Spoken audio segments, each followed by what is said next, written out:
Dear Odozie, I know your business is going through a difficult time and you think that you'll not come out of it. There was a time that I thought my business wasn't doing well. I didn't have enough clients. But very funny, I actually had enough clients. I didn't just have enough clients in my books, or should I say, I thought that I did not have enough clients. But let's start with business is very spiritual. Hope you know. That's why you cannot just wake up in the morning and rent a shop in Lagos Island and start selling fabric.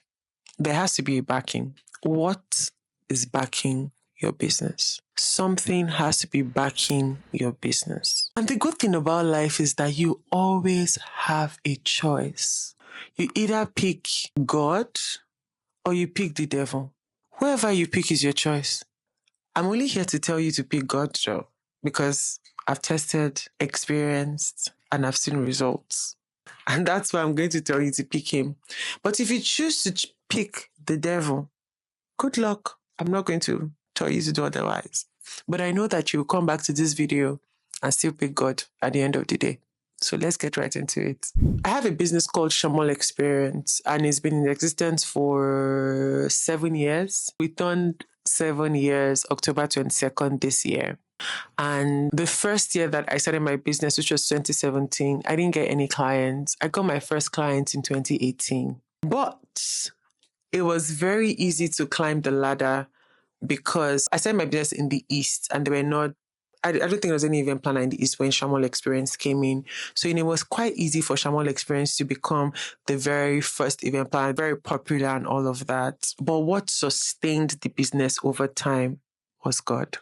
After Shamol Experience became popular, so many other event planners came into play. So many. It's just every day you wake up, there's events by this, events by that, events by this. And someone asked me, how do you keep up? How do you remain queen of the East? How do you still have that experience? Because people call Shamol Experience, so they say, how do you still keep up with that experience? And I realized that my business changed when I made God the chairman of my business.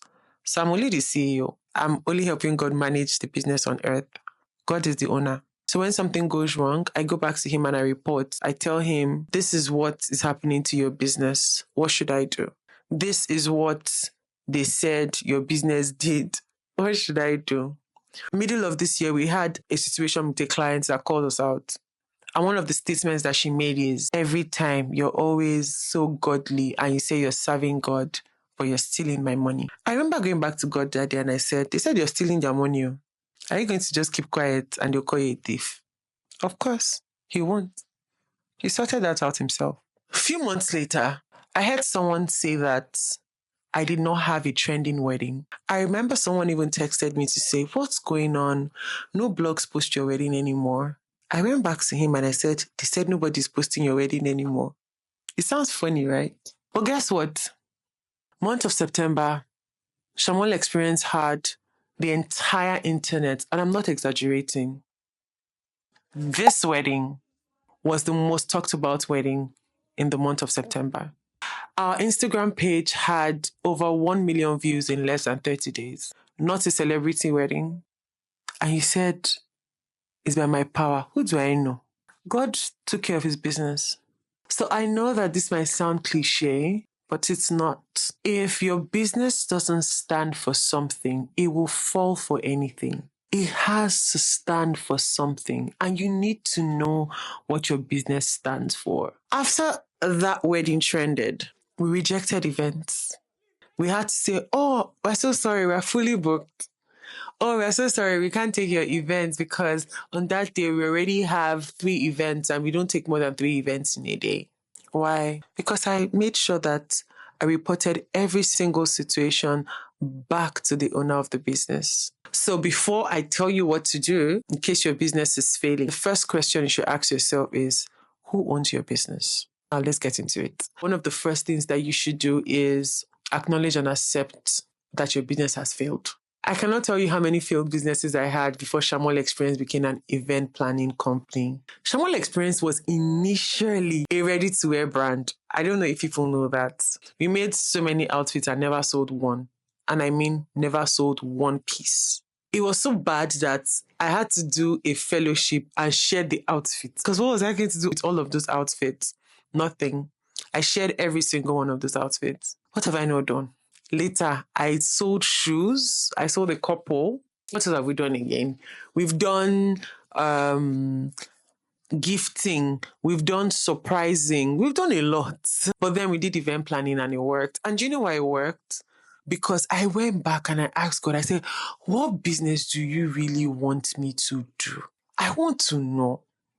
Even after I finished event planning, I went and, had my internship and all of that. God gave me the name Shamol Experience. That's why there is no event by Shamol Experience. When God gave me the name Shamol Experience, I remember saying to him, nobody will find me. There's no events in it, or there's no event attached to it. And he didn't change the name. The very first wedding that we planned trended without event being attached to the name. So remember, who is backing your business and who owns it. Accept and acknowledge whatever it is that has happened to your business. All you need to do is go back to the drawing board, analyze what went wrong. Are we doing proper marketing? Are we branding properly? Are we out there? Some of us say, oh, I'm very shy. I don't want to be the one. I can tell you that sometimes a lot of people hire Shamol Experience because of Sharon, not because they necessarily think that Shamol is the only event planner in Nigeria, but just because they feel like there is something about Sharon that I can connect with. So I feel like that would also reflect in her brand. So you want to know what went wrong. Am I selling the right product? Am I offering the right services? Is there someone that, a client that I must have done something to? But whatever it is, just find out what it is, analyze it, and whatever went wrong, seek feedback. One of the things that I also did was after I told God, I felt like this and this was going on. He asked me to seek feedback. I started asking from my friends, when you see Shamol, what do you see? Do you think that we are quiet? Do you think that we're not doing enough? Do you think that we're doing this? And I took all the feedback, went to the team, we discussed it, we analyzed it, and we were able to point out the things that we needed to do better with. Social media is one of our strongest tools, and we realized that people connected with us personally, but we also realized that we needed to change our branding in social media. So we hired a social media manager. And now, even me, I'm enjoying our social media better. She has better flyers, better branding, better ways of telling stories. Unlike me, who used to manage a social media page and just come and give you guys gist and disappear, or probably break a table or two. So yes, you would want to seek feedback. Something that I also did, or we did, was develop a recovery plan. We needed to know how to get back there. I think because we're a bit overwhelmed with the fact that we're trying to discover, pray, know what the issue was, report to God and all of that. The moment, God started speaking to us, we needed to go back and, know what our recovery plan was. And God has sense of humor, You plan what your recovery plan is, but he might not use your recovery plan to bring you back to where you want to get to. So we had this plan all set up on how we're going to do this amazing comeback shoot, how we're going to do this amazing traditional wedding and white wedding, blah, blah, blah, blah, blah. We planned out everything. Only for this wedding to shut down everywhere. An unplanned wedding. We did not plan for that wedding to be, the comeback plan. We had our comeback plan. But sometimes God just wants you to sit up. He wants you to go back. He wants you to do better. When you're preparing for an exam, sometimes you don't read for the exam until you fail one paper. Only you will now burn midnight candle. So he needed us to sit up. And the moment we did that, he brought us back. So yes, I know that, you have all that plan figured out, but trust me, it might not be it. It might be something else. All you need to do is just be ready, because of course, whoever is backing your business or whoever owns your business will figure it out for you. The last thing is focus on learning. I feel like a lot of business owners do not like to learn. We feel like we know it all. You do not know it. You don't know anything. Always make sure that you're learning. Always make sure that you're learning. Take courses, speak to other business owners, share with other people. People might think that all of these things are perspire to aspire, but trust me, it works. I always have someone who is in the same industry or same field as me that offers feedback all the time. Whether I'm doing great or I'm not doing great, I always go back to one person who is in the same industry as me and say, what do you think about this particular one? Do you think this was good enough? Do you think we should switch this? Do you think we should do that? It's very important that you do that. Please always learn. I know that you're the best in your field, but go for internships, go for courses, go for programs. Do you know that sometimes you just need to listen to someone else talk and it sparks that idea? You just need someone else to share their story. Some of us, they invite us to conferences and you'll be like, please, I'm not going. What are they going to tell me? All of them will just be talking. Just one word or one sentence can change everything. So please, let's learn. Reconnect with your vision. Why did you start the business? Why did the owner of that business hand it over to you to manage in the first place? You need to know why you're there. Remember, if a business doesn't stand for something, it will fall for anything. Build a support network. You're going to need it. Especially as an entrepreneur. Oh my goodness. In Nigeria, you need more than a support network.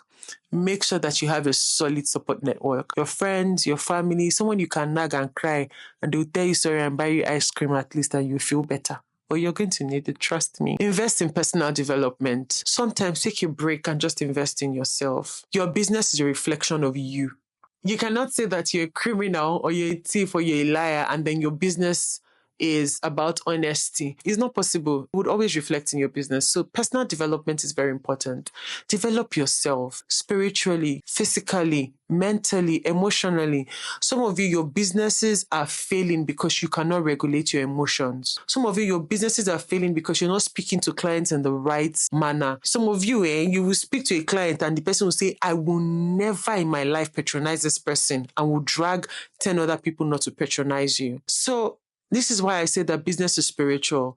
It's not just I'm selling the best product or I offer the best services. How do you talk to your staff? How do you treat people around you? How do you talk to clients?